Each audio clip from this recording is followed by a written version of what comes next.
semua pendengar Radio IKIM menelusuri kisah-kisah para Nabi bersama Habib Ali Zainal Abidin bin Abu Bakar Al-Hamid yang bersiaran menerusi siri audio podcast di podcast.ikim.my, di aplikasi Radio IKIM atau di platform Spotify dengan kata kunci carian IKIM FM Terhad sehingga 31 Disember 2023 sahaja.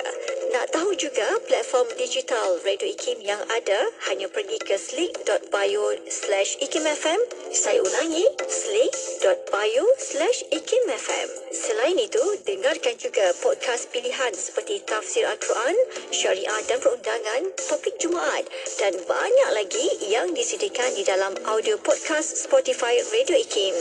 Kami menjanjikan tawaran rancangan yang terbaik untuk anda. Selamat mendengar.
Seorang hamba Allah tidak cukup padanya dengan hanya melakukan taat, tetapi perlu juga meninggalkan maksiat. Maksudnya tidak cukup belajar tentang bagaimana untuk melakukan ibadah, tetapi perlu juga kita tahu siapa musuh-musuh kita yang merupakan penyebab kepada kita melakukan dosa dan jauh daripada Allah Subhanahu wa taala. Adab adalah hiasan paling indah, peninggi diri dan juga maruah. Perkongsian bicara Bicara Adab bersama Ustaz Salahuddin Harun setiap Selasa 9 malam hanya di IKIM Inspirasi Inforia Islami.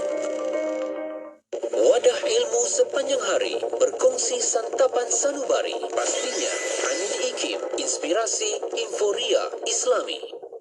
Selawat dan salam buat Rasul junjungan Nabi Muhammad SAW. Alhamdulillah, waktu ini kita bersiaran menerusi rancangan Bicara Adab bersama dengan sahabat pendengar untuk perkongsian kita minggu ini. Kita nak menyambung pengajian dalam Fiqhul Hayah, kitab Fiqhul Hayah untuk perkongsian kita. Dan di hujung talian, tak lain tak bukan, kita bersama dengan Al-Fadhil Ustaz Ahmad Salahuddin Harun. Assalamualaikum Ustaz.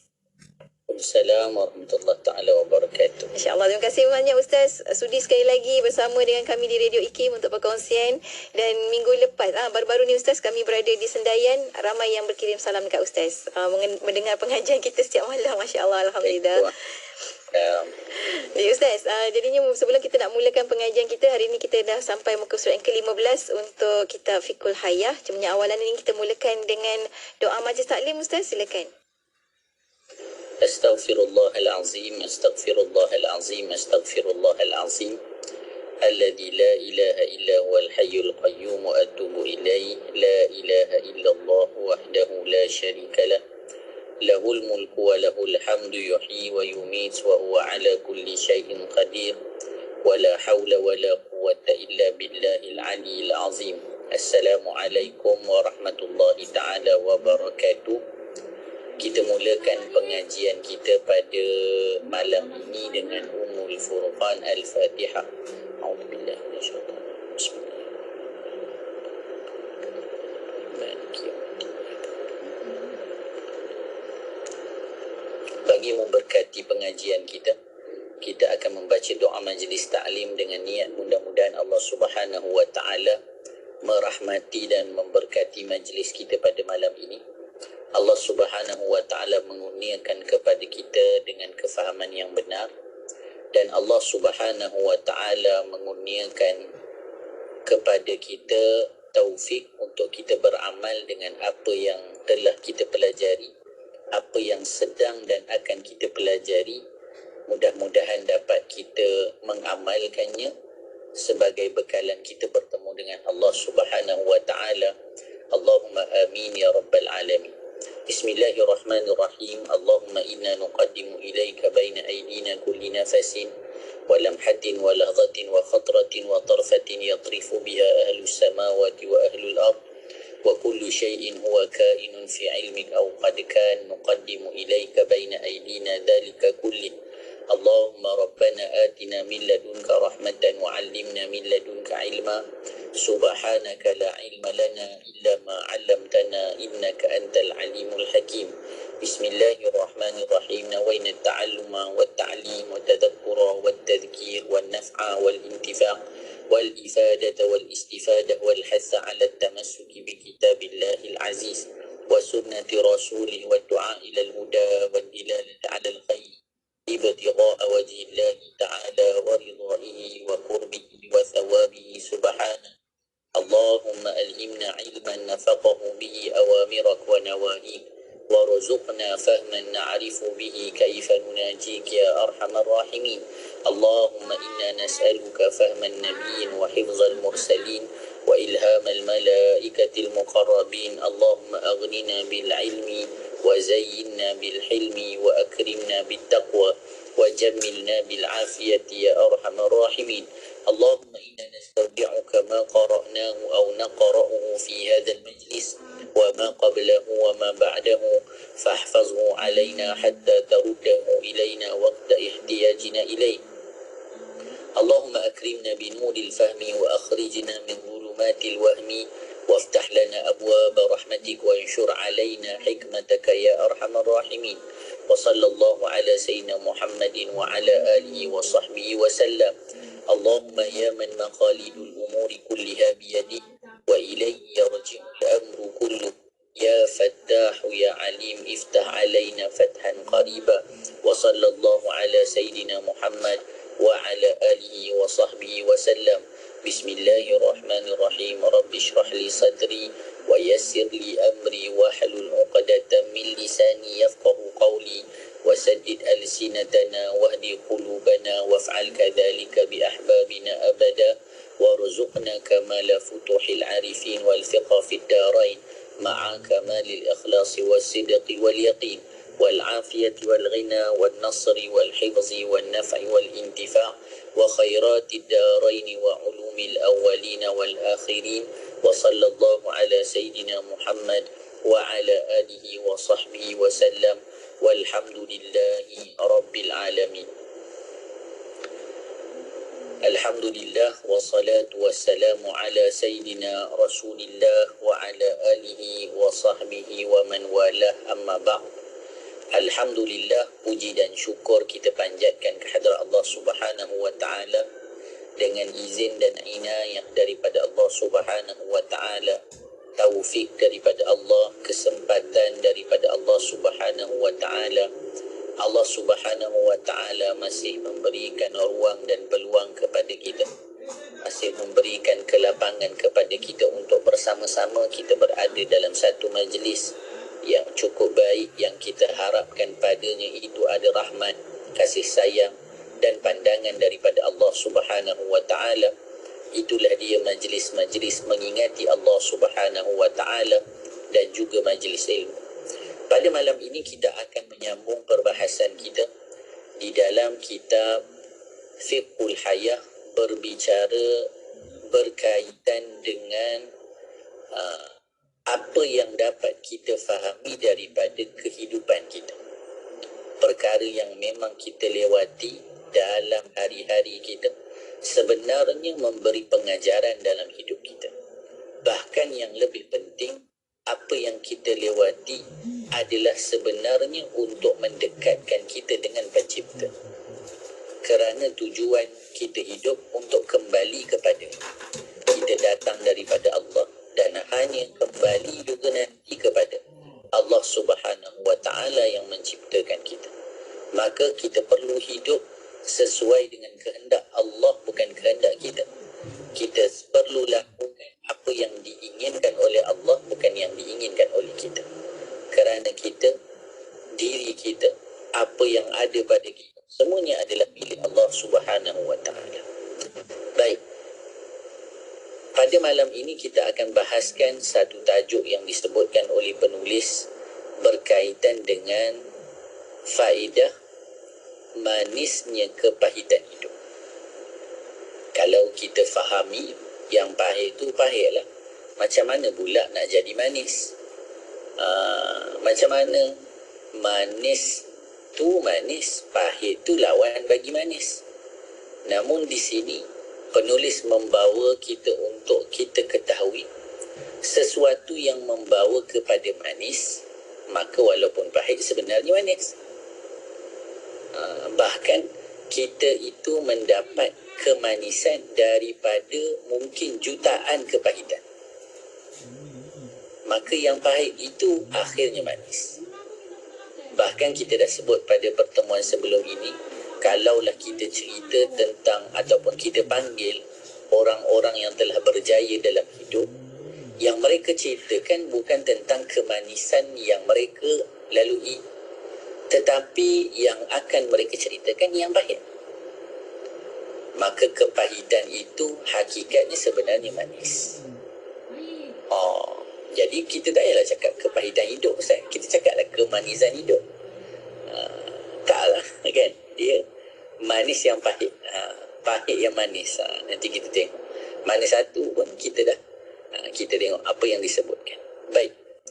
Kata penulis Hafizahullah Ta'ala, hargailah masa-masa yang pahit dalam kehidupan. Jangan dibuang. Jangan kita rasakan tak bernilai. Bukan begitu. Kerana kita bukan semakin dewasa meniti usia hanya dengan kenangan manis. Ini hakikat. Kita melewati usia kita dengan pelbagai rasa, dengan pelbagai halangan, susah dan senang. Jadi sudah tentu tidak ada dalam kehidupan kita hanya yang manis untuk dikenang. Bahkan yang pahit untuk dijadikan pengajaran. Bahkan yang pahit yang membawa kepada kemanisan. Tetapi juga dengan memori duka. Tengok. Bukan hanya kenangan manis kehidupan kita, tapi ada memori duka. Bahkan jika hanya dengan kenangan manis tanpa masa-masa yang pahit dan memori duka, justru kita akan bertambah kebudak-budakan dalam hidup. Budak-budak dia tak ada sedih, jadi semuanya okey. Kena marah pun dia tak adalah rasa. Ni sebab kebersihan hati kan. Budak-budak kena marah, habis kena marah tu dia okey je dengan mak dia. Kita ni yang kalau kena marah bertahun bermusuhan. Budak-budak tak. Bukan bertambah dewasa. Maka disebut apa? Justru kita akan bertambah kebudak-budakan dalam kehidupan, bukan bertambah dewasa. Kalau hanya kenangan manis, ataupun kalau semua yang indah. Bahkan dalam hidup kita tidak mengenal cerah melainkan adanya gelap. Kalau kita duduk dalam bilik gelap, ada orang pasang lampu, oh cerah, dia kata. Macam mana kita boleh kata yang sekarang ni cerah? Sebab kita melalui sebelumnya gelap. Maka dalam hidup ada pahit dan manis supaya manusia mengetahui inilah manis, inilah nikmat, inilah ujian. Kemudian disebutkan apa? Justru sebagaimana kepahitan semalam adalah sesuatu yang berharga, kepahitan esok juga adalah sesuatu yang berharga. Jadi jangan takut melewati hari yang bakal kita lalui. Kita takut dalam hidup. Wa man yatawakkal 'ala Allah fa huwa hasbuh. Allah sebut apa? Siapa yang bertawakal, menyerah diri kepada Allah, percaya dengan apa yang dalam pengetahuan Allah, lebih Allah ketahui daripada apa yang dalam pengetahuan diri kita. Fahuwa hasbuh. Allah akan cukupkan. Maka kita kena punya sifat tawakal yang tinggi, penyerahan yang tinggi kepada Allah. Kalau kepahitan semalam menjadikan siapa kita hari ini, maka kepahitan esok menjadikan siapa kita akan datang. Namun dengan kita memahami hakikat kehidupan, semuanya tentang Allah, mengingatkan tentang Allah, mengenalkan kita pada Allah. Kalau tidak, kita fahami dengan baik, ada orang kepahitan itu membawa dirinya semakin jauh dari Tuhan. Maka dia kecewa, dia lakukan perkara yang tak disuruh oleh syarak. Maka itu kebahayaan kalau tanpa ilmu. Maka hidup ini perlu sentiasa atas landasan ilmu. Baik. Maka janganlah ditakuti kepahitan esok, kerana sebagaimana kepahitan semalam berharga untuk kedewasaan hari ini, begitu juga kepahitan esok berharga untuk kedewasaan hari berikutnya. Macam mana budak-budak kalau dia jatuh nanti akan mematangkan dan mengingatkan dia supaya nanti bila dia melalui jalan tu dia berhati-hati. Macam tu juga kita. Kan budak-budak kan, memang kalau orang tua-tua dulu biar dia rasa, nanti dia ingat. Takkanlah hanya pada budak-budak je macam tu. Kita bersama lah. Yang kita lewati kepayahan, kesusahan untuk mematangkan dan mendewasakan kita pada akan datang. Bahkan untuk mengingatkan kita kepada pencipta. Itu yang penting sekali.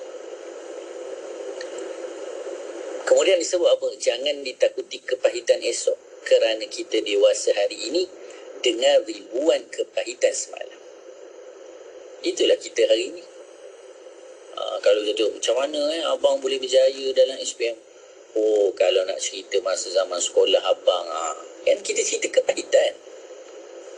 Semua orang menceritakan kepahitan. Maka kenapa ketika menerima kepahitan, kita tidak redha, kita tidak ingat pada Allah. Tapi bila kita merasa manis, yang kita cerita semua yang pahit. Kan? Bahkan selalu saya cerita apa? Contohlah pada jemaah haji. Di Jenah Hayati pun pergi haji. Orang haji bila dia balik, dia tak cerita tentang dia makan sedap ke, dia punya bilik mewah. Itu tidak bagi syok lah cerita tak syok macam tu. Tapi yang menjadikan perbicaraan itu makin ingin didengari bila dia cerita susahnya ketika dia di Arafah, payahnya dia di Mina. Yang diceritakan tetap kepayahan, walaupun kepayahan itu tak diingini. Kerana dari kepahitan dan kepayahan itu dia merasa kesenangan. Bahkan dia mendapat balasan daripada Allah daripada kepahitan yang dilalui. Bagaimana orang menghadapi kesusahan dengan sabar. Sabar itu pahala buat dirinya yang Allah sebut tanpa hisab. Rupa-rupanya dia mendapat sabar dan juga mendapat pahala tanpa hisab ataupun tidak boleh dihitung. Bukan sebab nikmat, tetapi kerana ujian. Bukan kerana manis, tapi kerana pahit. Maka kepahitan dunia yang memberi manis di akhirat itu bukan pahit, tetapi manis. Sebab itu Allahumma salli ala Sayyidina Muhammad wa ala alihi wa sahbihi wa barik wa sallim. Baru-baru ini saya mengajar di satu masjid, baca sebuah kitab Al-Imam Sya'rani. Al-Imam Sya'rani sebut tentang antara riak yang halus adalah merasa manis ketika ibadah. Itu riak yang halus. Kalau kita ni, baguslah. Kalau ke tengah ibadah ni rasa manis, sedap ibadah, rasa syok, kan? Baguslah kalau macam tu. Tapi ahwalus salihin, arifin, mereka itu ketika dalam ibadah atau di luar ibadah, kesemuanya manis. Sebab apa? Kerana manis itu bukan kerana ibadah. Manis itu kerana bersama Allah. Jadi orang soleh, mereka bersama Allah di luar dan di dalam solat. Mereka bersama Allah ketika dalam nikmat dan dalam musibah. Maka keadaan mereka ketika menerima nikmat dan menerima musibah sama. Maka ketika itu pahit pun manis. Manis. Inilah yang disebut kehidupan yang membawa kepada Tuhan. Mengubah sisi pandang, mengingatkan tentang siapa kita agar kita mengenal siapa pencipta. Kita perlu menghargai setiap detik dalam kehidupan kita kerana kita semakin dewasa dengannya. Semua kehidupan kita kena hargai. Semua orang di sekeliling kita juga perlu untuk kita hargai. Kenapa? Kerana semuanya itu adalah orang-orang dan juga waktu-waktu yang dihitung dalam kehidupan kita. Sebab itu dalam tajuk Ayyuhal Walad, nasihat pertama, Al-Imam Al-Ghazali, Syekh Ahmad Fahmi Zamzam meletakkan tajuk waktu adalah kehidupan. Setiap detik bernilai, tidak ada yang tidak bernilai. Maka sebab itu perkara yang paling jauh, kata Imam Ghazali, adalah masa lalu. Masa lalu tak boleh kejar. Kejarlah laju mana pun takkan sampai. Baik, kita akan sambung lagi selepas ini, insya-Allah. InsyaAllah. Maksudnya lalu tu dah terlepas tau. Rakan-rakan pendengar, tapi boleh dengar baik semula di FB IKIM FM ada, di YouTube channel IKIM ada juga, untuk sama-sama kita belajar sesuatu. Tadi baru nak tanya Ustaz juga, macam mana kalau orang tu dia hanya merasa manis ibadah, kalau berlaku kepahitan dalam kehidupan baru rasa manis ibadah. Tapi Ustaz dah jawab dah tadi kan, tidak terasa kata orang kan. Tapi Alhamdulillah, terima kasih banyak Ustaz. Kita akan berhenti rehat seketika. Untuk anda jangan ke mana-mana, teruskan kesetiaan bersama kami tentunya hanya di IKIM, inspirasi info Ria Islami untuk bicara adab. Allah ya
sikit. Manakah nak rehat untuk makan lagi? Nak cuci makeup sebelum solat lagi? Dah tahu masa tu terhad. Carilah sesuatu yang memudahkan. Kamu tengok Sisa tu. Sempat aja dia nak bersih dan tanggalkan makeup sebelum wuduk. Dia pakai hot set kosmetik Nuraisa, Mak. Nuraisa kosmetik mesra wuduk tu. Habis tu, kenapa kamu tak pakai hot set kosmetik Nuraisa juga? Nuraisa kan kosmetik mesra wuduk. Pada suatu masa dahulu, di sebuah sekolah kebangsaan, seorang guru mengajar 30 orang anak murid di kelasnya. Ahmad Zuriat Akhlak kan? Saya, cikgu. Cuba kira 10 sampai 70 dalam gandaan 10. 10, 20, 30, 40, 50, 60, 70. Bagus. Cuba Muhammad Azlan Shah Kamarudin kira juga. Baik, cikgu. 10, 20, 30, 40, 50, 60, 70. Bagus. Muhammad Azmul Fatih pula. 10, 20, 30, 40, 50, 60, 70. Tapi kenapa sampai 70, cikgu? Bagus soalan tu Muhammad Azmul Fatih. Kini di Radio IKIM sedang mempromosikan iklan potongan diskaun sehingga 70% untuk iklan jenis bual bicara. Siapa cepat dia dapat. Berita baik kepada peiklan dan pelanggan di luar sana.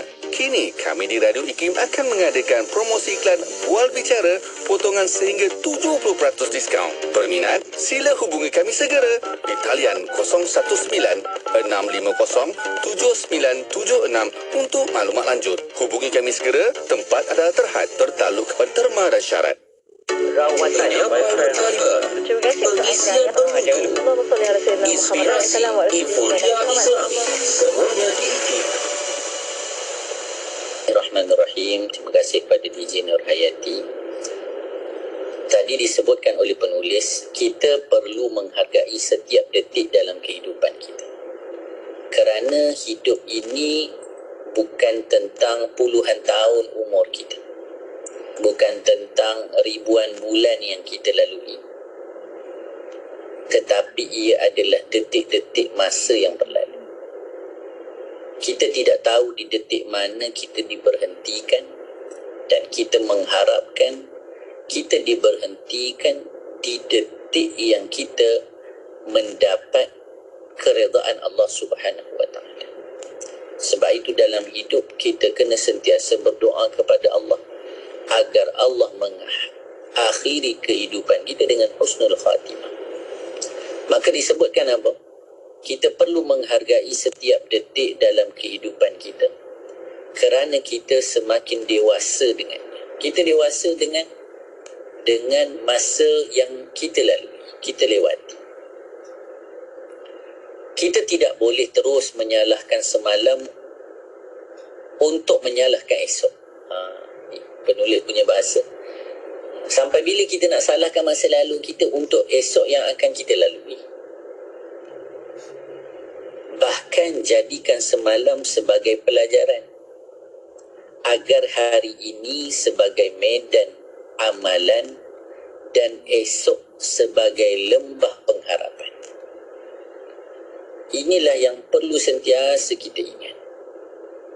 Sebab tu antara kitab yang saya selalu ulang baca dan juga ulang ajar sebenarnya, kitab ni, supaya bila kita mendepani anak-anak kita, kita mendepani pasangan kita, kita mendepani rakan-rakan sekerja kita, kita mengingat semua benda, mengingat nasihat-nasihat ini, mengingat pesan-pesan ini, supaya tidak kita hidup dalam bersangka buruk pada orang, menyalahkan orang, menyatakan kalau dan kalau dalam hidup. Kerana hidup ini kesemuanya dalam takdir dan ketentuan Allah.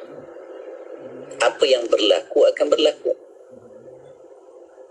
Maka dalam Ayyuhal Walad, Al-Imam Al-Ghazali sebut apa makna tawakal adalah apabila engkau meyakini sesuatu yang telah Allah jamin buatmu tidak boleh diambil, dan apa yang Allah katakan bukan milikmu tidak boleh untuk didapati. Itulah orang yang bertawakal, yang meyakini apa yang telah ditentukan Allah pada dirinya, itulah dia. Maka dia tidak menyalahkan semalam untuk menyalahkan esok dan sebagainya. tetapi dia jadikan semalam sebagai pengajaran amalan. Kenapa dia sebut jadikan hari ini sebagai medan amalan? Kerana akan datang itu tak ada. Bagi kita ni, bila kita memandang, oh tak apalah, esok, minggu depan, kita akan jadi orang yang bertangguh. Akan datang tak ada, belum pasti. Yang ada sekarang. Sebab itu kalau orang kata, oh nantilah dah pencen baru kita pergi mengaji. Sempat ke pencen? Itu soalan dia. Sempat ke pencen? Jadi yang ada itu sekarang. Yang ada itu sekarang, bukan nanti. Kalau nak berubah, bukan nanti, sekarang. Oh nantilah dapat hidayah. Oh, dia tak dapat hidayah lagi, nanti dapat hidayah. Sempat ke? Nantilah berubah. Sempat ke? Itu persoalannya. Kita nak buat macam mana, Ustaz? Dia dah tak nak berubah, contohnya. Jadi jadikan sekarang sebagai medan amalan, bukan menanti, tapi esok sebagai lembah pengharapan untuk terus berharap kepada Allah. Kepahitan yang menjadikan kita menikmati kemanisan esok. Manis esok ni di mana kita rasa? Daripada kepahitan yang sedang kita lewati. Maka disebut apa? Kepahitan yang menjadikan kita menikmati kemanisan esok ialah sebahagian dari kemanisan juga. Itulah kesimpulan daripada tajuk di atas. Daripada kepahitan yang kita lewati, maka kita sedari rupanya yang kita kata pahit tu bukanlah pahit sangat pun. Bahkan itu bahagian daripada manis untuk kita rasa manis yang lebih manis. Maka ketika ini dilihat oleh orang-orang saleh melalui kesusahan, kepayahan dalam hidup, mereka mampu tersenyum ketika melalui kesusahan. Tidak komentar, tidak komen, tidak kata apa-apa, tapi melihat semuanya daripada Allah. Inilah jiwa yang kita cuba pelajari daripada orang-orang saleh. Dan kita tak akan mendapati ini daripada pembacaan buku-buku, tetapi yang akan kita dapati dengan kita duduk bersama orang saleh. Sebab itu disebutkan antara ubat hati apa dia? Suhbatus salihi. Duduk dengan orang saleh. Melihat diri mereka mengubati hati kita. Melihat susah mereka dan mereka sabar menjadikan kita insan yang syukur. Allah, kita nak makan banyak-banyak apa, Syekh makan sikit je contohnya. Kita nak tidur awal macam mana, Syekh tak tidur lagi. Kita nak bangun macam mana daripada 3 semayang, Syekh tengah semayang lagi. Maka duduk bersama mereka, bukan sahaja kita dapat ilmu, bertambah iman, hilang sifat mazmumah, akhlak semakin tinggi dan sebagainya.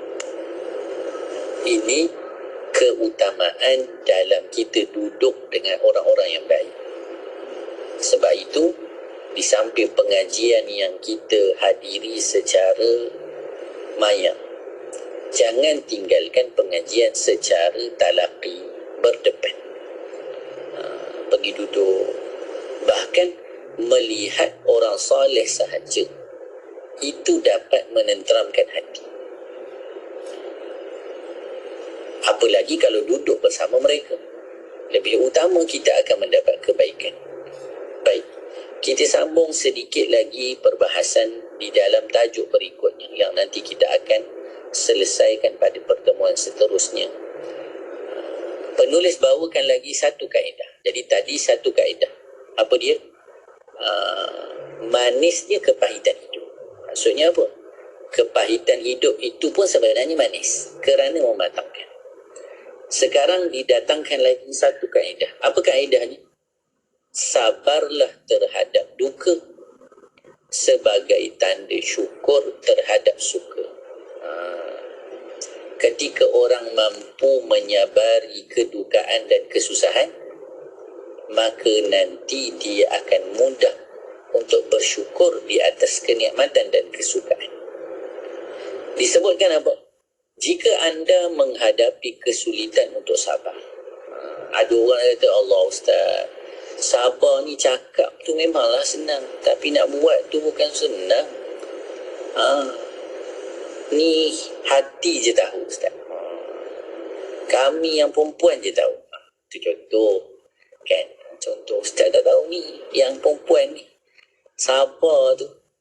Dah tak larat cakap. Kan? Tak larat cakap. Baik, tengok.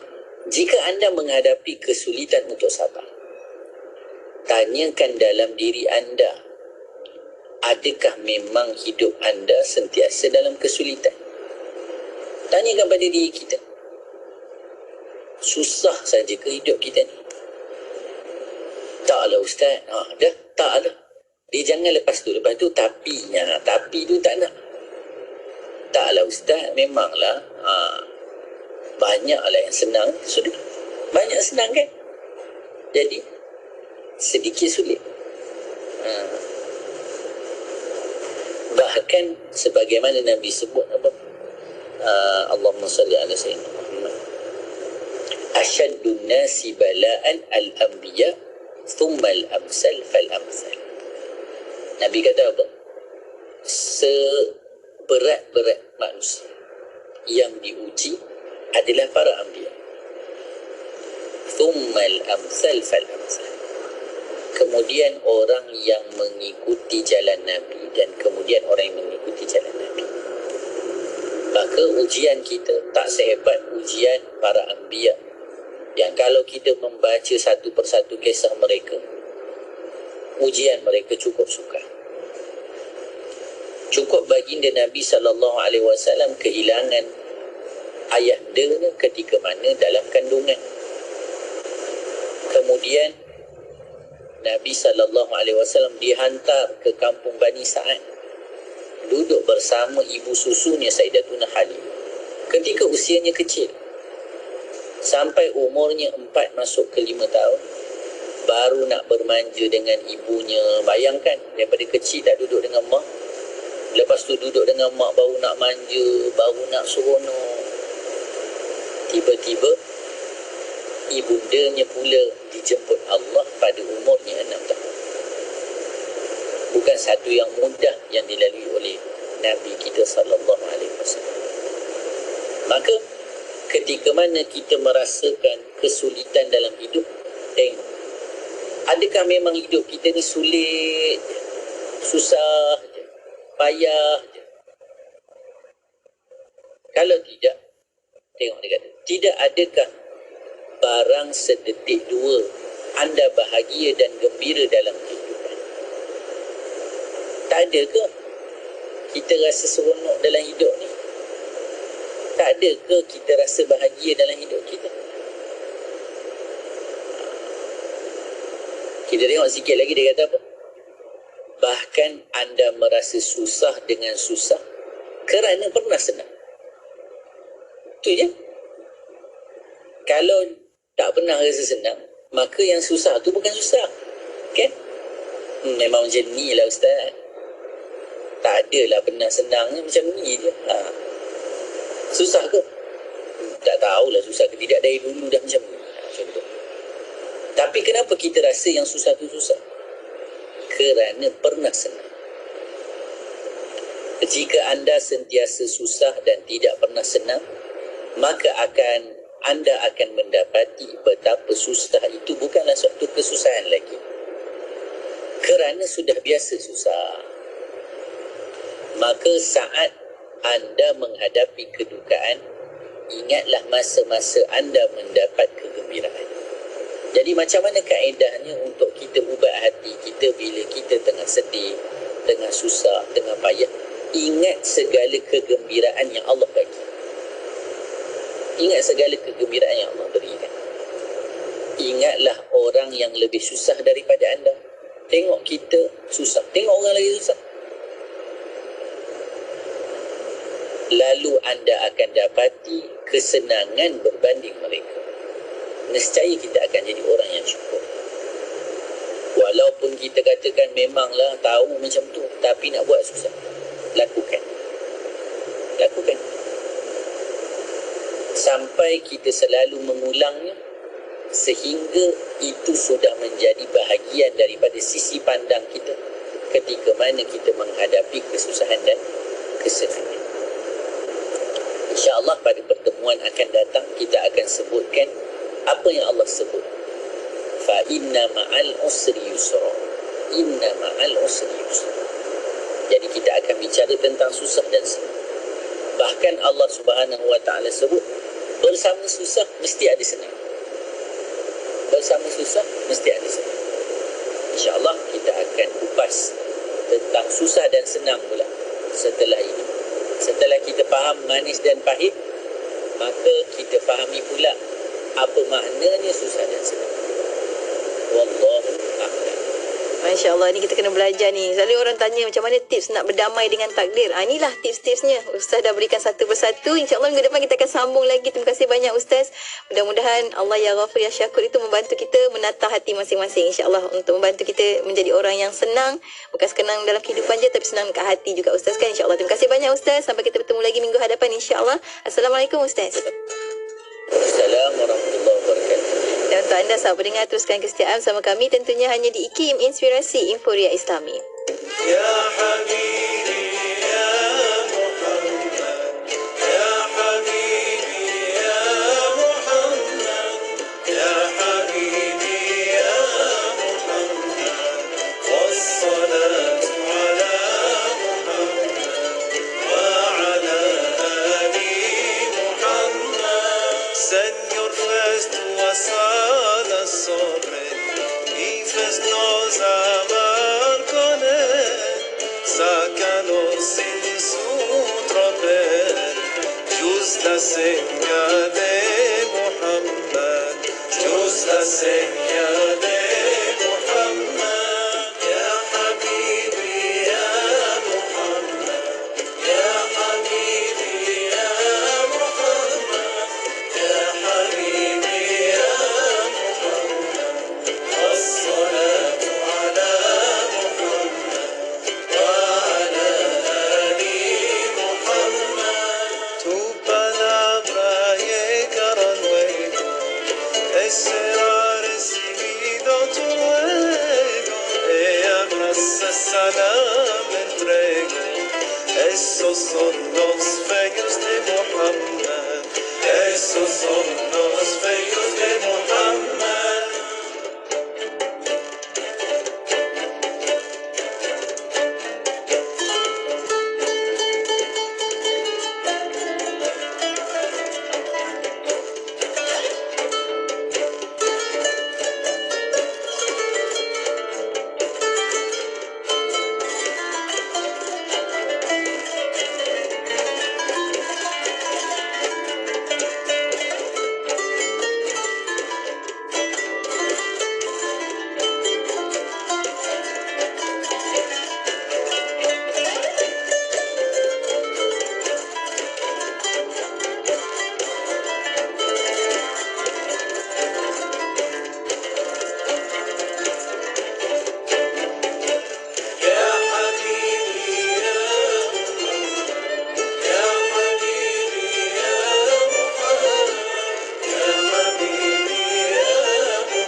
kempen Jom Menyumbang RM50 demi pembebasan Masjid Al-Aqsa dan Palestin. Hubungi kami 0389267019 dan layari Facebook Aman Palestin. Dengan roh, dengan darah, kami berkorban untukmu, Ya Aqsa. Wisel, anak syarikat Universiti Islam Selangor akan menganjurkan satu kursus bahasa Arab yang akan diadakan di Madinah Al-Munawwarah, Arab Saudi. Kursus yang diberi nama Kibar Madinah ini merupakan kursus intensif bahasa Arab yang akan dijalankan di kampus Universiti Islam Madinah. Penganjuran kursus ini adalah kerjasama antara Wisel dan Universiti Islam Madinah, Arab Saudi. Orang ramai yang berminat boleh menghubungi talian 011-2899-0687 atau layari Facebook rasmi Wisel untuk mendapatkan maklumat lanjut dan pendaftaran. Pendaftaran masih dibuka sehingga 1 Oktober 2023. Ayuh kita, lipat gandakanlah rezeki kita dengan menyumbang seikhlas yang mungkin kepada pembinaan Masjid Kampung Sungai Pusu Gombak Selangor di laman sesawang masjidsungaipusu.com atau terus ke akaun Bank Islam Jawatan Kuasa Pembinaan Masjid Yusof 1416-20110-00520. Jom berwakaf. Negeri Sembilan 102.7